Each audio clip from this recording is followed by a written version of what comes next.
عامر خان سے میری ملاقات ہوئی، میں نے اس کو کوئی دین کی بات نہیں کی، صرف محبت تھی. اب تک اس کے میسج آتے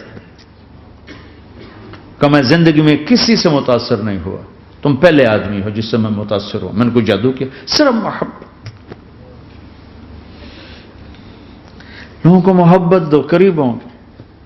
میں جب گیا بڑی مشکل سے اللہ نے، ملاقات کا کوئی راستہ ہی نہیں تھا، وہ مجھے نہیں جانتا تھا، میں اسے نہیں جانتا تھا، تو کوئی موقع نہیں مل رہا تھا ملاقات کا. تو اللہ نے شاہد آفریدی کو بھیج دیا. شاہد آفریدی اس کی دوستی تھی، ہمارا جو کرکٹر ہے. میں نے اس سے فون پر کہا یار میری ملاقات تو کرا. اس نے ملاقات کروائی. تو اس نے مجھے کہا آدھا گھنٹہ ہے، آدھا گھنٹہ. جب میں پہنچا میکسیمم پونا گھنٹہ. میں کہا ٹھیک. میں گیا تو وہ سہما ہوا چہرہ کہ بھائی مولانا آ گیا، پتہ نہیں کیا کہیں گے، بھائی یہ تو کیا کر رہا ہے، تو حرام کر رہا ہے، ناچ رہا ہے، گا رہا ہے، توبہ کر، ابھی تیرے لیے دوزخ کا فیصلہ ہو جائے. پتہ نہیں کیا ہوگا. وہ ڈرا ہوا سہما ہوا تھا. تو میرا ایک دور کالج لائف تھا. میرے اللہ نے مجھے ہدایت دی اور میں 3 دن کے لیے میں اس دوست کو، اس کی نسلوں کو دعائیں دیتا ہوں جو مجھے زبردستی پکڑ کے لے گیا. نہ میرا تبلیغ سے کوئی تعلق، نہ واسطہ، نہ میں کوئی ان سے متاثر. ایک لڑکا تھا، بنگالی تھا، گشت کرتا تھا، لیکن میں اس سے ذرا متاثر نہیں ہوا. میرا دوست متاثر ہو گیا تھا، تو میں تو ان کے قریب سے نہیں گزرتا تھا. تو وہ اور میں اسکول میں اکٹھے آ رہے تھے، کالج میں اکٹھے آ رہے تھے. تو وہ متاثر ہوا، وہ 3 دن کے لیے جا رہا تھا، تو مجھے بتائے بغیر میرا ہاتھ پکڑ کے لے گیا. مجھے کام ہے، چلو میرے ساتھ. اور میں اس کو انکار نہیں کر سکتا تھا، یہ میرا اس کا تعلق تھا. اب بھی اسی طرح بھائیوں جیسا تعلق. میں اس کا احسان مان، مجھے زبردستی لے گیا. ہمارے پنجابی کی مثال ہے، کبے نو لت لگی، اس سیدھا ہو گیا. وہ جو ہوتا ہے ہنچ بیک ہوتا ہے نا، اس کو کسی نے لات ماری تو سیدھا ہو گیا. مہربانی بھائی تیری لات سے میں سیدھا ہو گیا. تو مجھے تو وہ کبے والی لت پہ گئی. تو اللہ نے مجھے اس طرف لگا دیا. اور جب میری کالج لائف، میں نے کالج کا بہترین سنگر تھا، اسکول کا بہترین. یہ جنید جمشید کیا ہے جو اس زمانے میں یہ سارا کو اٹھایا میں نے سارا کیا ہے. تو اب وہ بیچارہ ایسے بیٹھا ہوا. تو میں نے اس سے بیٹھتے فلموں کی باتیں شروع کر دی. اور تھوڑی دیر بعد میں نے محسوس کیا کہ فرام 60 to 72 جو فلم انڈسٹری کو جتنا میں جانتا تھا اتنا وہ نہیں جانتا تھا. تو اس کے اوپر میرے علم کا روپ پڑ گیا. اس کی لائن کا علم تھا نا. تو حیران پریشان، یہ واز تو ہو نہیں رہا. تو کبھی دلیپ کمار کی باتیں شروع ہو گئیں، کبھی راج کپور کی شروع ہو گئی، اور کبھی محبوب صاحب شروع ہو گئے، کبھی مدن موہن شروع ہو گئے. وہ آدھا گھنٹہ تو یوں ہی گزر گیا. تو آدھے گھنٹے کے بعد میں نے کہا جی ہمارا تو ٹائم اوور کا نہیں، اٹھیں چلے ادھر چل کے بیٹھتے. میں کھانے کی ٹیبل پر تھے تو ہم وہاں جا کے بیٹھ گئے. پھر وہی باتیں شروع ہو گئیں. جب اس کا سارا خوف دور ہو گیا اور ریلیکس ہو گیا، اس میں پونے گھنٹے سے 50 منٹ گزر گئے تھے. تو پھر میں نے کہا عامر بھائی آپ حج پہ آئے ہیں، اگر آپ اجازت دیں تو آپ کو اپنے نبی کا حج سنو. کہنے لگے ہاں جی ضرور سنائی. پھر میں 1.25 گھنٹہ بولتا رہا اور وہ ایسے کر کے یہاں سے وہ یوں نہیں ہوا.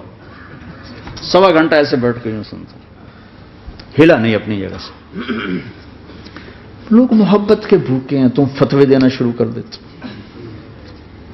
2 گھنٹے کی ملاقات کے بعد جب ہم نکلے تو نیچے تک چھوڑنے آیا عامر خان. حج کے بعد میں نے کہا ایک ملاقات اور ہو جائے گا، ضرور ہوگی.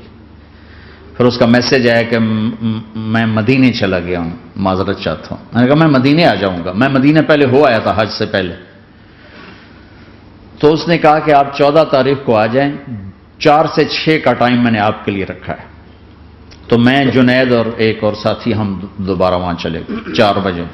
4:15 ہم اس کے ساتھ ہماری شوٹنگ شروع ہوئی.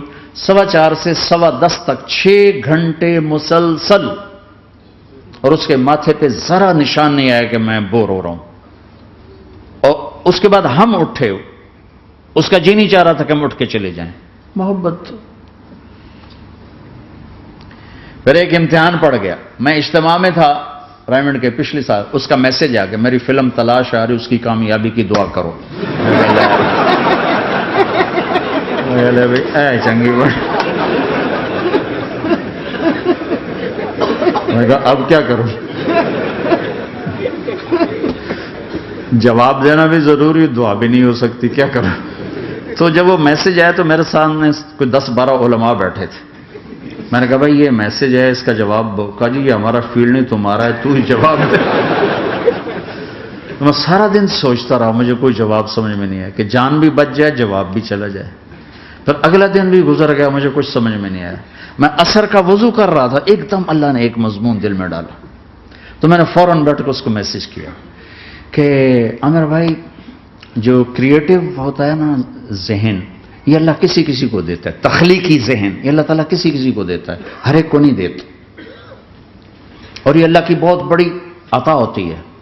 اور میں نے تمہارے ساتھ جو وقت گزارا اس میں میں نے دیکھا کہ اللہ نے تمہیں تخلیقی ذہن دیا ہے، تم کریٹر ہو. اور جو لوگ اس ٹائپ کے ہوتے ہیں وہ کامیابی ناکامی کی پرواہ نہیں کرتے، وہ اپنے کام سے کام رکھتے ہیں. آپ کا بھائی تو فوراً اس کا میسج آیا، آپ ٹھیک کہہ رہے ہیں، آپ ٹھیک کہہ رہے ہیں. بات ہو گئی. پھر میں تھا ہانگ کانگ، میں نے وہاں سے اس کو میسج کیا. دیکھو کسی مصروف آدمی کو براہ راست فون نہ کیا کرو، میسج کیا کرو کہ میں آپ کو فون کر سکتا ہوں، چونکہ میں اس کا بہت ستایا ہوا، بہت ستایا. تو میں نے اسے میسج کیا کہ میں طارق جمیل ہانگ کانگ میں آپ کو فون کر سکتا ہوں، میں آپ کو فون کر سکتا ہوں. میں ہمیشہ اسے، اب بھی میرا فون پہ رابطہ ہے، میں پہلے اسے میسج دیتا ہوں میں آپ کو فون کر سکتا ہوں. اگر اس کا جواب نہ ہے پھر میں نہیں کرتا ہوں. کبھی وہ خود کر لیتا ہے، کبھی وہ میسج دے دیتا ہے کہ کال کر لیں. تو تھوڑی دیر بعد اس کا فون آ گیا کیونکہ میں اس وقت دلی میں ہوں، کانفرنس میں تھا. تو میں نے آپ کا میسج دیکھا تھا، میں اٹھ کے باہر آ گیا ہوں، ابھی آپ سے بات کر کے پھر میں جاؤں گا. تو اسے باتیں کرتے کرتے کہنے لگا آپ کی دعا سے میری فلم کامیاب ہو گئی. میں کہا یا اللہ میں کوئی نہیں کی تھی تینوں.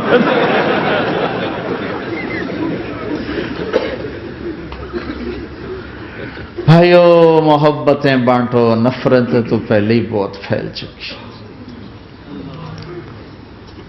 نشہ پلا کے گرانا تو سب کو آتا ہے، مزہ تو تب ہے کہ گرتے کو تھام لے سب.